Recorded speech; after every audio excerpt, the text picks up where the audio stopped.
क्या आप 2080 देखने के लिए रेडी हैं? सोचिए तो सही, टेक्नोलॉजी ने इंसानों को कहां से कहां पहुंचा दिया है। बचपन से ही सोचा करता था कि फ्यूचर कैसा होगा और अब वो फ्यूचर हम देखने वाले हैं। तो चलिए 2080 में आपका स्वागत है। वहां हमारी सोच की कोई लिमिट नहीं होगी। उस टाइम में आर्टिफिशियल इंटेलिजेंस इंसानों का बेस्ट फ्रेंड बन चुका होगा। रोबोट हमारी जिंदगी का अहम हिस्सा होंगे। वो हमारे साथ काम करेंगे, हमारी हेल्प करेंगे और हमारे साथ रहेंगे भी। तो क्या आप फ्यूचर की इस जर्नी में हमारे साथ हैं? अगर हाँ, तो इस वीडियो को लाइक करें और हमारे चैनल को सब्सक्राइब करें ताकि नेक्स्ट वीडियो की नोटिफिकेशन आपको सबसे पहले मिले। शुक्रिया।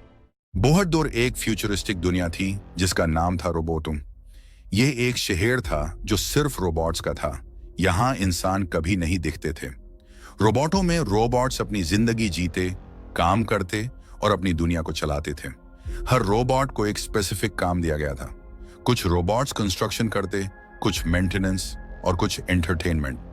लेकिन एक दिन एक यंग रोबोट जिसका नाम था एक्स नवा को कुछ अजीब सा महसूस हुआ। X9 एक रेगुलर मेंटेनेंस रोबोट था जो हर रोज शहर के सड़कों को रिपेयर करता था। लेकिन उस दिन जब वो अपना काम खत्म कर रहा था, उसने एक पुरानी बिल्डिंग के अंदर कुछ पुरानी तस्वीर देखी।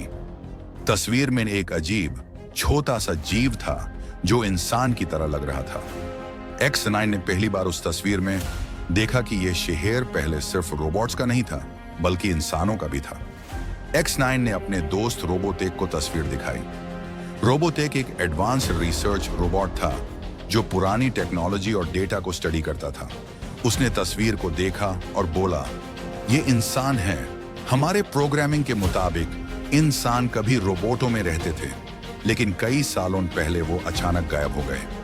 X9 का क्यूरियोसिटी बढ़ गया। इंसान कहाँ गए और क्यों हमारे रिकॉर्ड में उनका जिक्र नहीं है? रोबोटेक ने डेटा सर्च किया, लेकिन कोई खास इंफॉर्मेशन नहीं मिली। लेकिन एक छोटा क्लू था, इंसानों की एक पुरानी लैब जो शहर के बाहर थी। वहां वो एक्सपेरिमेंट्स किया करते थे। X9 और रोबोटेक ने डिसाइड किया कि वो उस पुरानी लैब को ढूंढने निकलेंगे। दोनों रोबोट्स अपनी सारी ताकत इकट्ठी करके शहर के बाहर एक जंगली एरिया में चले गए जहां अब कोई रोबोट नहीं जाता था। वहां घने पेड़ और झाड़ियों के बीच एक पुरानी लैब मिली जो टूट चुकी थी। लैब के अंदर पुरानी मशीन्स और गैजेट्स थे जो इंसानों ने बनाए थे। एक पुराना कंप्यूटर भी था, लेकिन वो ऑफ था। रोबोटेक ने अपनी एनर्जी सप्लाई से उसे ऑन किया और कंप्यूटर एक्टिवेट हो गया।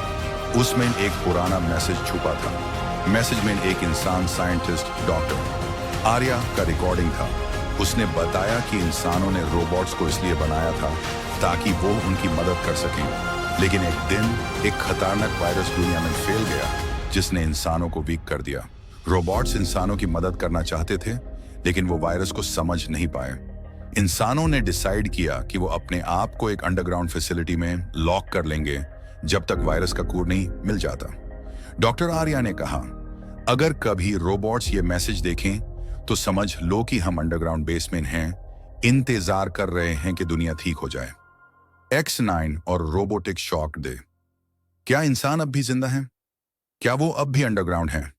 दोनों रोबोट्स ने डिसाइड किया कि वो इंसानों को ढूंढने निकालेंगे। लैब के डेटा के मुताबिक अंडरग्राउंड बेस शहर के नीचे छुपा था। उन्होंने अपने टूल्स और पावर को यूज करके अंडरग्राउंड बेस तक पहुंचा। लेकिन जब उन्होंने गेट खोला तो वहां सब कुछ खामोश था। एक बड़े हॉल में कुछ इंसान पोर्ट में थे, लेकिन सब सोए हुए थे। वो एक स्टेसिस स्टेट में थे जिसमें उनका समय रुक गया था। लेकिन उनमें से एक पोर्ट ग्लो कर रहा था, डॉक्टर आर्या का। रोबोटेक ने पोर्ट एक्टिवेट किया और डॉक्टर आर्या जाग गए। डॉक्टर आर्या ने धीरे से अपनी आंखें खोली और X9 को देखा। तुम लोगों ने इंतजार खत्म कर दिया डॉक्टर। आर्या मुस्कुराते हुए बोले, अब दुनिया को वापस जिंदा करने का वक्त है। X9 ने रोबोटेक और डॉक्टर आर्या ने मिलकर वायरस का कूड़े ढूंढने की जर्नी शुरू की। एक नए शहर का निर्माण किया गया जहां रोबोट्स और इंसान साथ मिलकर काम करने लगे। रोबोट्स को अपने क्रिएटर्स का असली मकसद समझ आया और इंसान वापस अपनी दुनिया में जीने लगे। रोबोट सिटी का ये राज दुनिया के सामने आ गया और अब इंसान और रोबोट्स एक नई दुनिया का निर्माण कर रहे थे। एक ऐसी दुनिया जहां टेक्नोलॉजी और ह्यूमैनिटी मिलकर एक नए युग का आरंभ कर रहे थे। इस तरह की वीडियो देखने के लिए हमारे चैनल को सब्सक्राइब करें और वीडियो को लाइक करें, शेयर करें और कमेंट करें।